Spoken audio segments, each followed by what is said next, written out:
Now, before Le Mans became a closed circuit, road racing used to take place across huge distances like Paris to Madrid, thousands of miles through millions of spectators lining the roads. The wild men that were driving these cars were taking huge risks to test the reliability and performance of their machines. And this Aston Martin Works LM8 racer, it's kind of like the refined output of what that racing was really leading to. 1932, this car finished second in class and won the Rudge Whitworth Cup.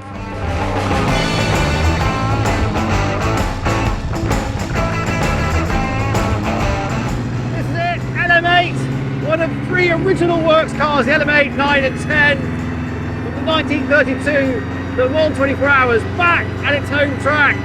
I love this car, partly because of the man who built it, who inspired it, Augustus Fratelli, Bert to his friends, who took over Aston Martin in 1926. He was the designer, the mechanic, and the driver of this machine back in the day, and this was the perfected model that he'd been working on for years, because they perfected this car on track and on the road. They drove these cars from the UK over to Le Mans and then raced them for 24 hours. It's hard to imagine that these days, but that's what these were. These cars had much more connection with the road-going cars. That was the whole point of this exercise. Tested the durability of your road cars for the sake of your road cars. They had a lot in common. And actually, despite the age of this machine, nearly all the components on this car are original. One of the main differences is the two-seat configuration. They would have raced here with been switched to a 2.4, it's like a touring body. So you've got two seats in the back for your buddies. It's only a 1.5 litre engine, but the whole car is about lightness. So you didn't need that much power because they basically drilled holes in everything to make this car as light as possible, get it to handle as well as possible. You can really feel that through this dividing rod here, the wheel. It's a soft chassis, but it grips, everything's in proportion. It hasn't got massive tyres, so actually you don't need a very rigid chassis. That would just punish the rubber and the driver. This thing's built to go the distance. Now it's getting quite windy, so I'm going to go Master Chief now and save my eyeballs. Another curiosity of this era is the throttle is in the middle and the brake pedal is on the right. That takes a bit of getting used to. It's not what I'm used to at all. The purpose of that was where the word heel and toe came from, because you had to double the clutch when you're going down the gearbox. I'll try and do that carefully. And everything you need is here on the dashboard. You can adjust the mixture. You can also change the ignition timing, which I've just done. Find the sweet spot, the RPM, to get this engine really on song.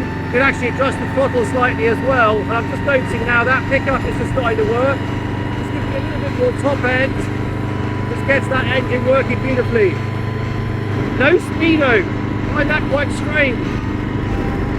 Big RPMs, oil pressure obviously vital, and a few other mod cons here in the cabin, but very Spartan. And clearly they weren't bothered about speed. They used the revs to gauge how fast they were going through the corner and what their performance was. Just love this connection with the elements, an open top sports car. Beautiful cornering, you really can get a nice head of steam around these turns. It's going to be nothing like a modern era. I've raced here in every category from LMP1, LMP2, GT. This compares to none of them. But the roots and the origin of the story, 100% what it's about. What's hilarious as well is this boat-like steering wheel. Even this feels quite flimsy if you put too much force into it. But I think that really it's in keeping with the rest of the chassis. It reminds you that it's not a rigid platform, it's a living thing, and you drive it, you feel alive, you're connected to these little tyres through this flimsy column. Everything is in keeping with the spirit of this machine. It could do with a bit more power. I mean, I know that they experimented with blowers and supercharging back in the day.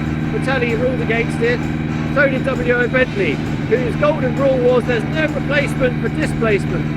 And the 1.5 litre engine does feel quite tame, by modern standards certainly, but it was an efficient way to get around the corner, and it kept the car light. Not a massive engine that was pulling everything around it like Eeyore's tail. This car stayed true to its origins all the way through.